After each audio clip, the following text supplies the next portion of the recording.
નમસ્તે વિદ્યાર્થી મિત્રો, ધોરણ 9 છે સામાજિક વિજ્ઞાન, પ્રકરણ 1 ભારતમાં બ્રિટિશ સત્તાનો ઉદય, ભાગ બીજો છે.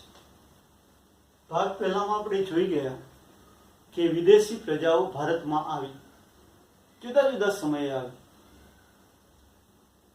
એ પ્રજાઓ વચ્ચે વેપાર માટેની ગળાકાપ એવી હરીફાઈ થઈ હતી. અંદરો અંદર એ લડવા માંડ્યા. એમાં ખાસ કરીને અંગ્રેજો અને ફ્રેન્ચો વચ્ચે આંતરિક કલા વધ્યો હતો. એ ઘણીવાર યુદ્ધમાં પરિણામ્યો હતો.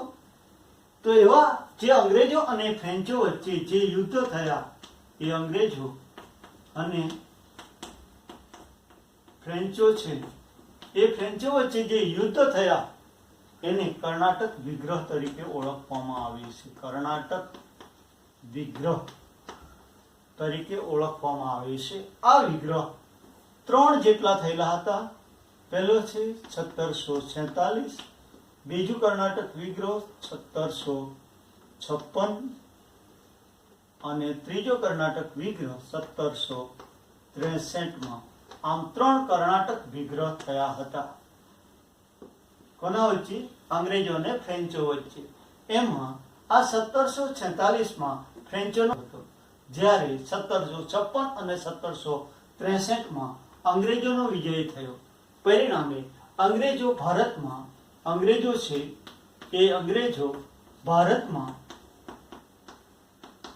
બિનહરીફ વ્યાપાર કરવા લાગ્યા હતા. એનો હરીફાઈ રહ્યો ન હતો. અને ત્યાર પછી ભારતની અંદર જે રાજાઓ હતા, નાના નાના રજવાડાઓ હતા, એ રજવાડાઓના જે રાજાઓ છે એમની વચ્ચેનો જે રાજકીય ખટપટનો ઘેરલાવ ઉઠાવી ભારતમાં રાજકીય સત્તા સ્થાપવાનો પ્રયત્ન કરે છે. અને એ પ્રયત્નના ભાગ સ્વરૂપે આપણને અંગ્રેજો અને ભારત વચ્ચેનું પ્રથમ જે યુદ્ધ થયું તે 1757માં પ્લાસીના મેદાનમાં થયું હતું. અને તેના કારણે એ યુદ્ધનું ઐતિહાસિક મહત્વ ખૂબ વધારે જોવા મળે છે. તો એ પહેલા આ બંગાળા જે છે, એ બંગાળાની અંદર અલીવર્દી ખાન છે સત્તા પર હતા. એ ખૂબ તાકાત અને સૈન્ય ધરાવતા હતા અને એના કારણે એની સામે અંગ્રેજો યુદ્ધ કરી શક્યા ન હતા. ખૂબ બળવાન હતા એ. અને એના કારણે અંગ્રેજોએ એ સમય પણ એના અવસાન પછી એનો દોહિત્ર પુત્ર છે, એ પુત્ર એ સત્તા પર આવે છે, નવાબ બને છે. અને એનું નામ છે સિરાજ ઉદ દૌલા.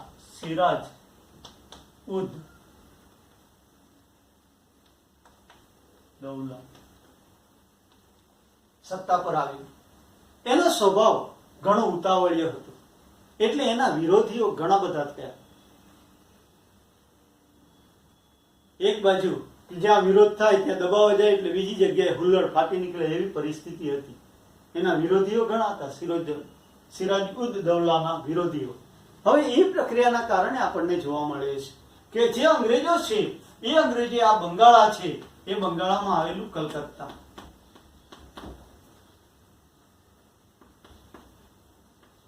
કોઠી સ્થાપી હતી. વેપાર કરવાનું મથક, જેને કોઠી તરીકે ઓળખાય, એટલે એ કોઠી સ્થાપી હતી. ત્યાં આગળ કિલ્લેબંધી કરી. કિલ્લેબંધી એટલે કે આ કોઠીની ફરતે કિલ્લો બનાવવામાં આવે. નવાબને આ જે સિરાજુદ્દૌલા છે એને એની ખબર પડે છે, એ નવાબને. અને તેના કારણે આ કિલ્લેબંધી જે છે એને શું કરે છે? તોડી નાખે છે. અને તેની ખબર એ સાથે ચેન્નઈ છે, એ ચેન્નઈના જે ગવર્નર છે એ ગવર્નરને થાય છે. એટલે એ ગવર્નરે આ બંગાળના નવાબ સિરાજુદ્દૌલાને પરાજિત કરવા માટે રોબર્ટ ક્લાઇવના નેતૃત્વ નીચે, રોબર્ટ ક્લાઇવ છે ના નેતૃત્વ નીચે નાનકડું લશ્કર મોકલે છે. નાનકડું શું મોકલે છે? લશ્કર મોકલે છે. આ સિરાજુદ્દૌલાના સૈન્યથી સામે ટકી શકે એમ ન હતું આ લશ્કર, એટલે એને કાવતરું ઘડ્યું. કાવતરું ઘડે છે ઘડ્યું. અને એ કાવતરાની અંદર તમે જાણો છો કે સિરાજુદ્દૌલાના સરસેનાપતિ જે છે, સરસેનાપતિ, મુખ્ય સેનાપતિ જેને સરસેનાપતિ કહેવાય, એ સરસેનાપતિ મિર્જાફર હતા. મિર્જાફર હતા. એ મિર્જાફરને નવાબ બનાવવાની લાલચ આપવામાં આવી. નવાબ બનાવવાની લાલચ આપી. લાલચ આપે છે અને પોતાના પક્ષમાં લીધા. આ જ રીતે શેઠ અમીચંદ હતા, એ અમીચંદને પણ પોતાના પક્ષમાં લીધું. અને ત્યાર પછી આ સૈન્યએ સિરાજુદ્દૌલા સામે યુદ્ધ કરે છે. અને યુદ્ધ શરૂ થતાં જ ક્યાં આગળ યુદ્ધ કરે છે? પ્લાસીના મેદાનમાં. બરાબર. અને પ્લાસીના મેદાનમાં 23 જૂન 1757 ના રોજ યુદ્ધ જાહેર કર્યું. અને અંગ્રેજોના કહ્યા મુજબ મિર્જાફર જેના સરસેનાપતિ છે એ નવાબ બનાવવાની લાલચે યુદ્ધમાંથી ખસી ગયા. અને યુદ્ધમાંથી ખસી ગયા એટલે સિરાજુદ્દૌલા એકલા પડી ગયા. એનો અડધા દિવસની અંદર જ પરાજય થઈ ગયો. સૈન્ય ટકી શક્યું નહીં. અને ત્યાર પછી યુદ્ધનો અંત આવ્યો. અડધા દિવસમાં યુદ્ધનો અંત આવ્યો, પરાજય થયો. અને તે મુજબ આ સરસેનાપતિ છે મિર્જાફર છે, એને નવાબ બનાવવામાં આવે છે. નવાબ બનાવતા જ એને આ બંગાળા છે એ બંગાળાની અંદર આવેલો 24 પરગણાનો પ્રદેશ, પરગણા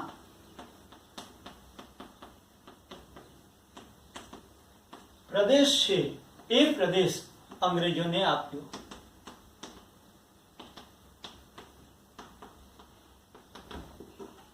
કયો પ્રદેશ? 24 પરગણા એ શું છે? બંગાળાની અંદર આવેલો એક પ્રદેશનું નામ છે. એ પ્રદેશ કોને આપે છે? અંગ્રેજોને આપે છે. અને તેથી અંગ્રેજોને આ પ્રદેશ ઉપર પોતાની સત્તા સ્થાપિત કરી અને અંગ્રેજ સત્તાનો પાયો નાખ્યો. અને તેના કારણે ભારતમાં ઐતિહાસિક દ્રષ્ટિએ આ પ્લાસીનું યુદ્ધનું મહત્વ અનેક ગણું વધી ગયું, તે આપણને જોવા મળે છે. આ રીતે પ્લાસીનું યુદ્ધ 1757માં થતા અંગ્રેજ સત્તાનો ભારતમાં પાયો નંખાયો હતો, તે આપણને જોવા મળે છે. એટલે એનું મહત્વ વિશેષ છે, તે ખ્યાલ રાખજો. ફરી પ્લાસીનું યુદ્ધ 23 જૂન 1757ના બંગાળાના નવાબ સિરાજુદ્દૌલા અને અંગ્રેજો વચ્ચે થયું હતું. તેમાં સિરાજુદ્દૌલાનો પરાજય થયો અને અંગ્રેજોનો વિજય થયો હતો. જ્યારે મિર્જાફર છે એને નવાબ બનાવવામાં આવે તો એ આ યુદ્ધનું પરિણામ જોવા મળે છે. પરિણામ બીજું આવે છે 24 પરગણા પ્રદેશ અંગ્રેજોને આપતા અંગ્રેજ સત્તાનો ભારતમાં પાયો નંખાયો છે. આટલું મહત્વ એનું વિશેષ છે, તો તે આપણને જોવા મળે છે. એટલે તે બાબત ધ્યાનમાં રાખજો.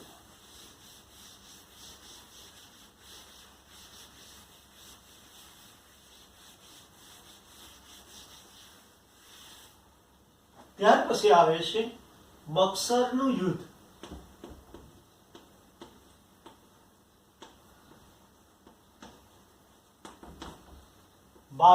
ઓક્ટોબર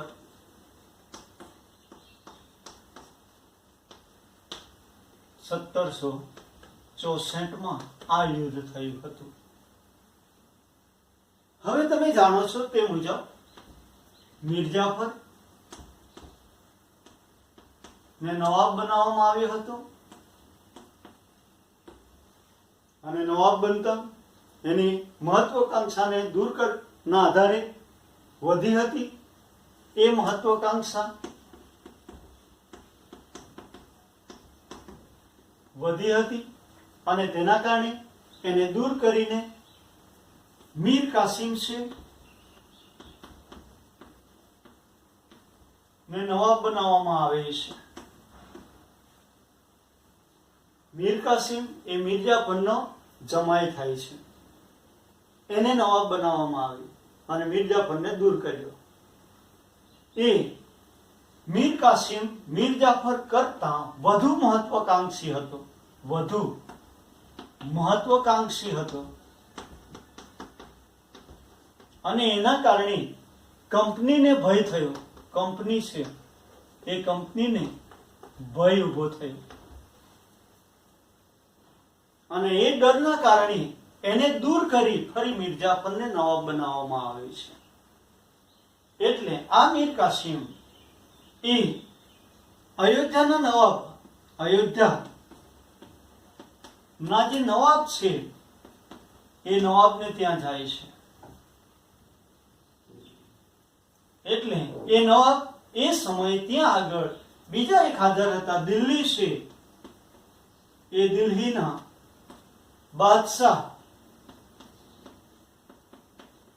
શાહ આલમ હતા. દિલ્હીના બાદશાહ શાહ આલમ વચ્ચે યુદ્ધ થયું. એ ત્રણની ત્રિપુટી રચાય. યુદ્ધ નહીં પણ ત્રિપુટી રચાય. મીર કાસિમ, અયોધ્યાનો નવાબ અને શાહ આલમ ત્રણ ભેગા થયા અને અંગ્રેજો સામે શું કર્યું? યુદ્ધ જાહેર કર્યું. જે યુદ્ધ બક્સરના મેદાનમાં થયું 22 ઓક્ટોબર 1764 થયું.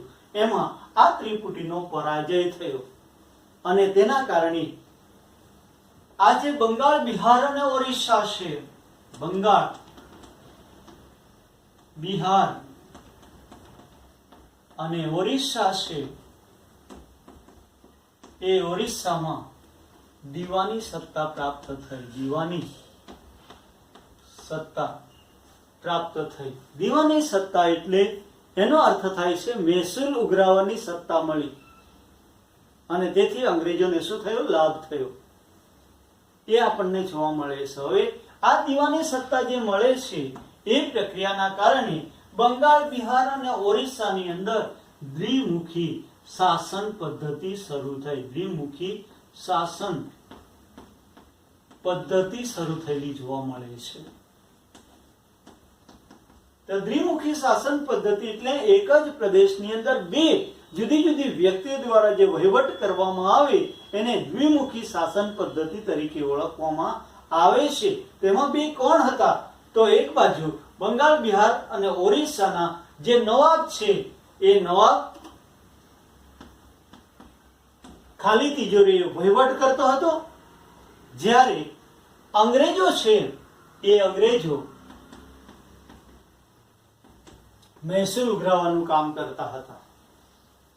મહેસૂલ ઉઘરાવતા આવડતું ન હતું અને તેના કારણે આડેધડ મહેસૂલ ઉઘરાવતા હતા, જ્યારે ખાલી તિજોરીએ વહીવટ કરવાનું કામ નવાબ પાસે આવતા એ વહીવટ કરી શક્યો ન હતો અને એ પ્રક્રિયાને કારણે બંગાળ, બિહાર અને ઓરિસ્સાની દુર્દશા થઈ હતી.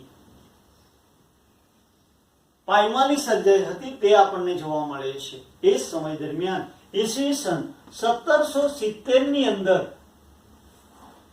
દુષ્કાળ પડે છે.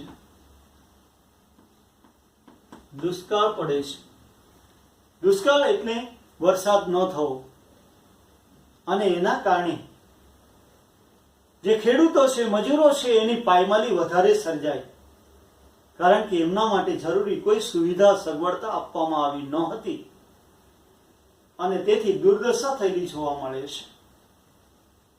એટલે આ બંગાળ, બિહાર અને ઓરિસ્સાની પ્રજાએ એ અંગ્રેજ સામે વિરોધ કર્યો તો તે આપણને જોવા મળે છે. આ રીતે આ બંગાળ, બિહાર અને ઓરિસ્સામાં એ સમયે એક સમૃદ્ધ પ્રદેશ હતો, એની ભારે પાયમાલી સર્જાયેલી જોવા મળે છે. એટલે તે આપણે જોઈ શકીએ છીએ. કયા? બક્સરના યુદ્ધ પછી આ પરિસ્થિતિ ક્યાં આગળ? બંગાળની અંદર સર્જાય છે તેનો ખ્યાલ તમને આપવામાં આવ્યો છે. ત્યાર પછી આપણે આગળ લઈએ છીએ તો એ પ્રક્રિયાની અંદર તમને જોવા મળે છે 1773 નિયામક ધારો. 1773 નિયામક ધારો.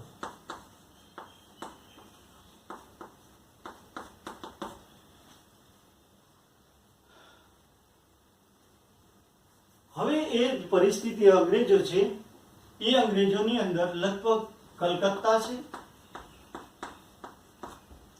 ચેન્નઈ અને મુંબઈ.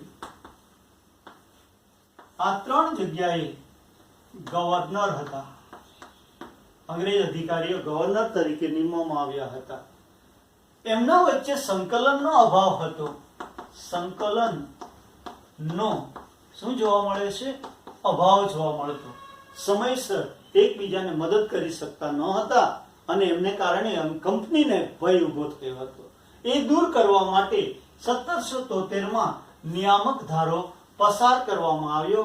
એ ધારા અનુસાર આ જે કલકત્તા છે એ કલકત્તાના ગવર્નર છે, એ ગવર્નરને ગવર્નર જનરલનું પદ આપવામાં આવ્યું. જ્યારે તમને જે દર્શાવે છે એ ચેન્નઈ અને મુંબઈના જે ગવર્નર છે એ ગવર્નરને આ ગવર્નર જનરલના હાથ નીચે મૂકવામાં આવ્યા. કયા? ચેન્નઈ અને મુંબઈના ગવર્નર. આ ઉપરાંત ત્રીજી બાબત છે કાઉન્સિલને. કાઉન્સિલ જે કહેવાય એને આપણે બીજા શબ્દમાં કહીએ છીએ સમિતિ. એને પણ એ ગવર્નર જનરલની હાથ નીચે કરવામાં આવી, મૂકવામાં આવી છે. અને એના કારણે આ ગવર્નર જનરલના હાથ નીચે બધી જ સત્તા પ્રાપ્ત થાય. એટલે એ કહે તે મુજબ આ બધાએ ગવર્નર, ચેન્નઈ મુંબઈના અને કાઉન્સિલ એ બધાએ કામ કરવું પડે. એટલે અંગ્રેજ કંપનીની પ્રતિષ્ઠા વધે. તે માટે આ નિયામક ધારો પસાર કરવામાં આવ્યો. આ નિયામક ધારા અનુસાર ભારતના પ્રથમ ગવર્નર જનરલ, ભારતના પ્રથમ ગવર્નર જનરલ છે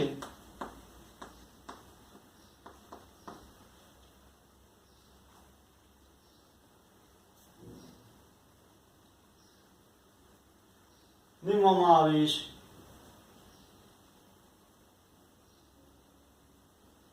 તો એ જ છે સર હોકિન્સ.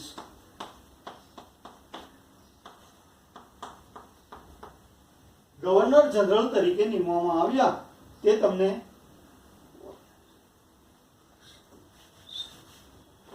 ગવર્નર જનરલ જે છે એ કોણ? Warren Hastings.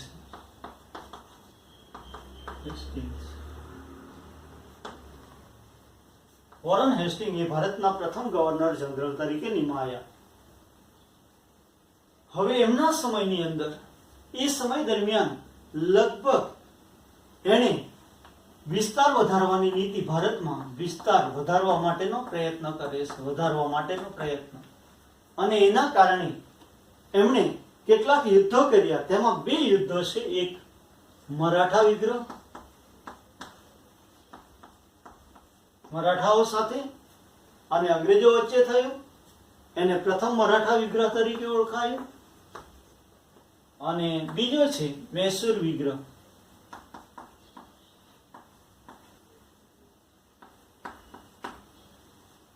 એ મૈસૂરના રાજા જે હતા હૈદર અલી, એ અને અંગ્રેજો વચ્ચે થયું હતું. આ કયું છે? બીજું મૈસૂર વિગ્રહ છે. બીજો મૈસૂર વિગ્રહ હૈદર અલી અને આ જે વોરન હેસ્ટિંગ વચ્ચે થાય છે. પ્રથમ મરાઠાઓ અને વોરન હેસ્ટિંગ અંગ્રેજો વચ્ચે થયું છે એમના સમયની અંદર. અને એને પરાજિત કરીને કેટલાક મરાઠા વિસ્તાર એમને પોતાને આદર લીધો છે. આ જ રીતે બીજા મૈસૂર વિગ્રહમાં હૈદર અલીને પરાજય કરી એનો કેટલોક વિસ્તાર પડાવી લેશે. આ રીતે ભારતમાં અંગ્રેજોએ રાજ્ય વિસ્તાર વધારવા માટે વિસ્તાર વધારવાનો પ્રયત્ન કરેલો છે તે જોવા મળે છે. એના પછી જે ગવર્નર તરીકે આવે છે તે છે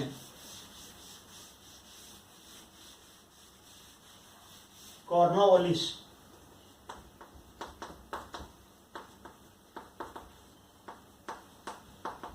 સત્તા પર આવ્યા. કોર્નવાલિસ છે એ ભારતની અંદર એમણે લગભગ કાયદા ઘડવાનો સંગ્રહ, કાયદાનો સંગ્રહ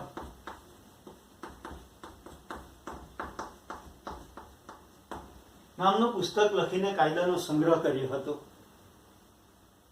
અને બીજી બાજુ દીવાની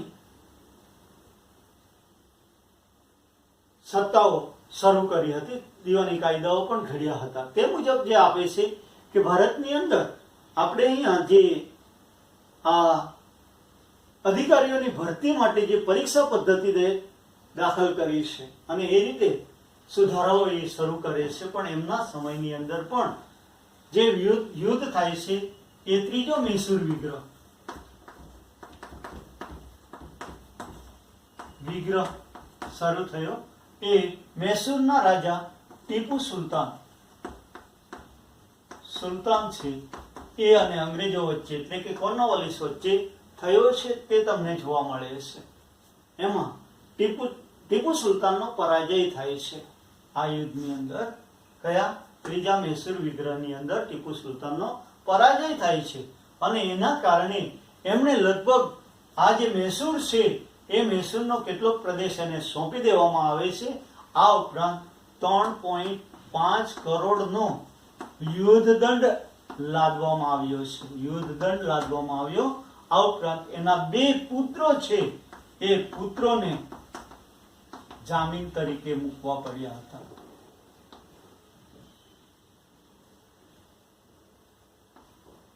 જામીન એટલે એને છોડાવવા માટે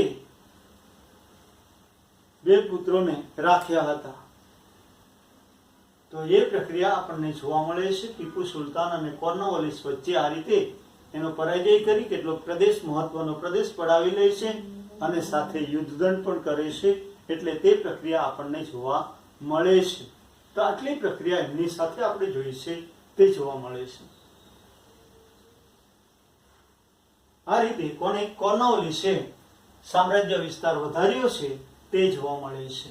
એના પછી સર જ્હોન સર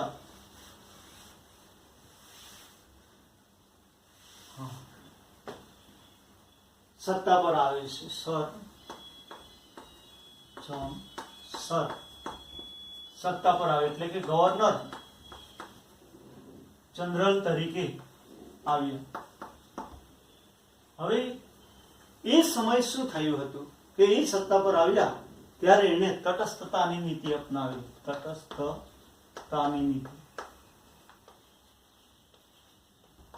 તટસ્થતાની નીતિ એટલે એમણે રાજ્ય વિસ્તાર પણ વધાર્યો નહીં, એટલે અંગ્રેજોનો પણ વધારે સુધારો ન કર્યા અને ભારતને પણ એટલી મદદ ન કરી. તટસ્થ રહ્યા અને એ રીતે તટસ્થ નીતિના કારણે એ સમયે અંગ્રેજોની જે પ્રતિષ્ઠા હતી એ અંગ્રેજોની પ્રતિષ્ઠા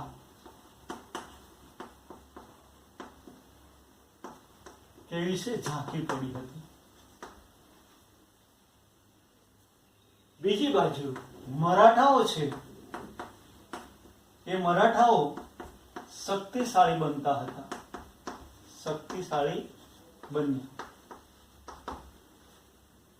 આ 2 પ્રક્રિયા કયા? સર જ્હોન સરની તટસ્થ નીતિના કારણે ઊભી થઈ હતી તે જોવા મળે છે. એટલે અંગ્રેજોએ એને દૂર કરીને એની જગ્યાએ ગવર્નર જનરલ તરીકે વેલેસ્લીને મોકલવામાં આવે છે. એટલી પ્રક્રિયા આપણે જોઈએ છે.